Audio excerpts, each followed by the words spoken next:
Hello दोस्तों, मेरा नाम मनीष कुमार है और मेरे यूट्यूब चैनल मनीष कुमार के फाइनेंशियल इनसाइट्स में आपका एक बार फिर से स्वागत है। जैसा कि आप जानते हैं, मैं डेली फाइनेंस साइट लेके आता हूँ, आप लोगों के साथ शेयर करता हूँ। तो आज हम कई मुद्दों पर बात करेंगे, कई एस्पेक्ट्स पर बात करेंगे। जैसे कि इंडिया में और यूएस में और कई सारी कंट्रीज में ये बात चल रही थी कि एआई बबल चल रहा है, एआई बबल चल रहा है, और सारी ये जो चर्चा चल रही थी वो एनवीडिया के सापेक्ष चल रही थी कि एनवीडिया के रिजल्ट कैसे आएंगे, एनवीडिया ही आगे का रास्ता तय करेगी। तो एनवीडिया के रिजल्ट आए हैं, वो बड़ा ही शानदार और चौंकाने वाले आए हैं। जैसे एनवीडिया के अभी 2 दिन पहले रिजल्ट आया, तो एनवीडिया ने 50% प्रॉफिट और 50% रेवेन्यू जो है वो दर्ज किया है। $22 बिलियन का उसका प्रॉफिट आया है लास्ट क्वार्टर का, और उसका $77 बिलियन का जो है 9 मंथ्स का जो उसका प्रॉफिट आया है। और इसके हम बात करें तो जो हमारा इंडिया का जो टोटल निफ्टी है, टोटल जो मार्केट है, वो टोटल स्टॉक मार्केट है, वो उसका उसका अर्निंग जो है, उसका अर्निंग एस्टिमेटेड $98 बिलियन का है। यानी कि एक कंपनी का 9 मंथ्स का जो प्रॉफिट आया है $77 बिलियन, उसके साथ पूरी इंडिया का हमारा जो जो ईपीएस है वो $98 बिलियन है।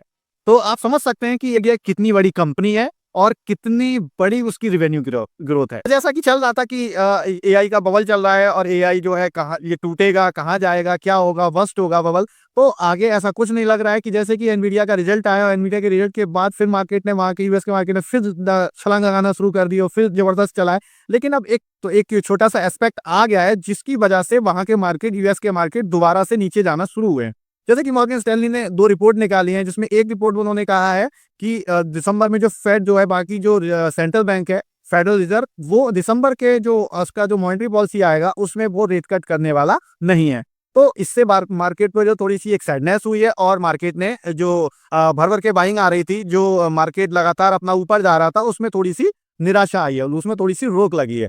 तो उसमें और मॉर्गन स्टैनली ने एक दूसरी बात कही है इंडिया के लिए। मॉर्गन स्टैनली ने एक दूसरी बात इंडिया के लिए ये कही है कि इंडिया का जो सेंसेक्स है, इंडिया का मार्केट है, वो आके बहुत अच्छा कर सकता है। और 2026 में सेंसेक्स को लेकर उन्होंने कहा है, मॉर्गन स्टैनली जो जापान की बैंक है, जो जापान का लगभग 11% बिजनेस होल्ड करती है, वो उसने कहा है कि इंडिया की जो सेंसेक्स है वो 2026 में 1,07,000 से 1,08,9,000 तक जा सकती है। यानी कि यहाँ पर जो इस समय 85,000 पर जो सेंसेक्स है 85,000 पर है, वो 1,07,000 से 1,08,000 तक जा सकती है। यानी कि यहाँ से लगभग 28 से 30% की ग्रोथ आ सकती है। यानी कि जो भी एसआईपी कर रहे हैं, म्यूचुअल फंड कर रहे हैं, वो लगातार करते रहें। और इस समय अगर किसी के पास एक्स्ट्रा अमाउंट है तो वो स्टेप अप कर सकता है, एक्स्ट्रा मनी डाल सकता है, लेकिन स्टैगर वे में, यानी कि उसे तोड़ तोड़ के डाले। यानी कि अगर 1 लाख है तो वो 4 बार में, 3 बार में डाले और 15 दिन पर या 1 महीना की स्टैगरिंग कर सकता है। क्योंकि ये समय ऐसा है, यहाँ पर पैसा डालने वाला है।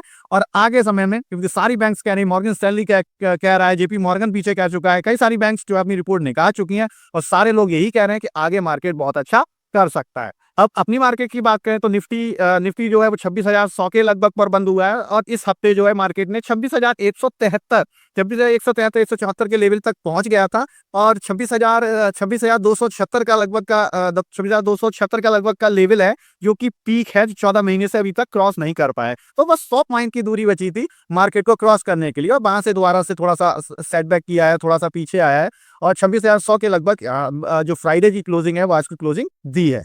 अब बात करें हम बिटकॉइन पे, तो बिटकॉइन इस समय 83,000 पर है। बिटकॉइन में काफी सेलिंग आ रही है। बिटकॉइन जो अपना हाई, सबसे बड़ा हाई जो लगाया था, 1,23,000 का लगाया था, वहां से 83,000 पर आ गया है। यानी कि इस समय लगभग 33% का जो है वहां से करेक्शन हो गया। जो भी बिटकॉइन में या जो क्रिप्टो करेंसीज में ट्रेड करते हैं या इन्वेस्ट करते हैं, उनके लिए काफी एक बुरी खबर है और काफी निराशाजनक है ये इस समय जो बिटकॉइन में काफी सेलिंग आ रही है, क्योंकि उनका बहुत ज्यादा नुकसान हो रहा होगा जो भी बिटकॉइन में ट्रेड करते हैं, इन्वेस्ट करते हैं।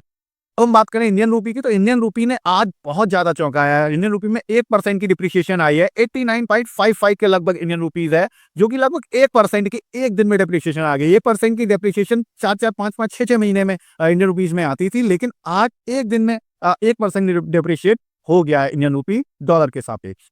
अमेरिकी बाजारों की बात करें तो नास्डैक, डाउ, ये दोनों ही जो है, जब एनवीडिया के रिजल्ट आए उससे काफी आगे की तरफ इसका मूव हुआ था, लेकिन जब से ये इंटरेस्ट रेट ना कटने की बात सामने आई है कि दिसंबर में फेड इंटरेस्ट रेट नहीं कट करने वाला है, तो इसमें भी थोड़ी सी निराशा आई है। और नास्डैक और डाउ जो यूएस के मार्केट है वो भी लगातार नीचे जा रहे हैं। और नेस्डैक जो है लगभग 23,000 से 22,000 के लगभग आ गया है, और डाउ की बात करें तो 46,900 से 46,100 के लेवल पर आ चुका है।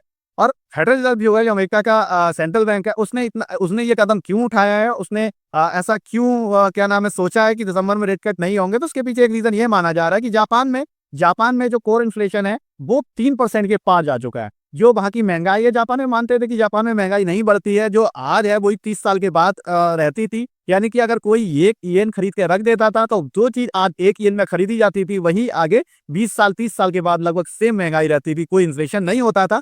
तो यहाँ भी जो है इन्फ्लेशन 3% से ऊपर का इन्फ्लेशन देखा गया। तो इन्फ्लेशन को कवर करने के लिए, इन्फ्लेशन को रोकने के लिए इंटरेस्ट रेट बढ़ाए जाते हैं। इंटरेस्ट रेट बढ़ने से वहां की दो चीजें जो है वो खराब हो रही है, क्योंकि जापान में 250% जीडीपी टू डेट रेशियो चल रहा है। यानी कि उसने जो है 250 अपनी जीडीपी का 250% डेट उठा के रख लिया है, अपने ऊपर डेट ओढ़ रखा है, जिससे कि अगर इंटरेस्ट रेट बढ़ते हैं तो उनको ज्यादा इंटरेस्ट पे करने पड़ेंगे और उनके लिए ये खतरनाक है।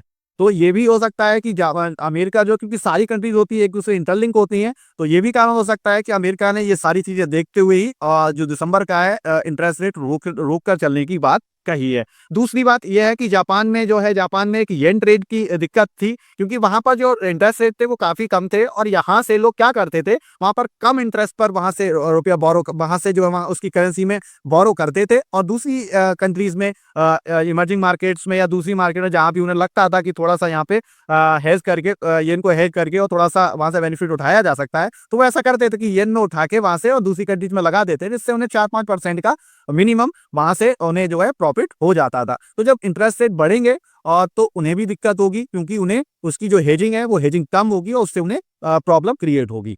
तो ये सारी चीजें हैं जिससे कि पूरे वर्ल्ड की सारी चीजें इंपैक्ट होती है। तो प्लीज मेरी वीडियो को लाइक करें, शेयर करें, सब्सक्राइब करें। थैंक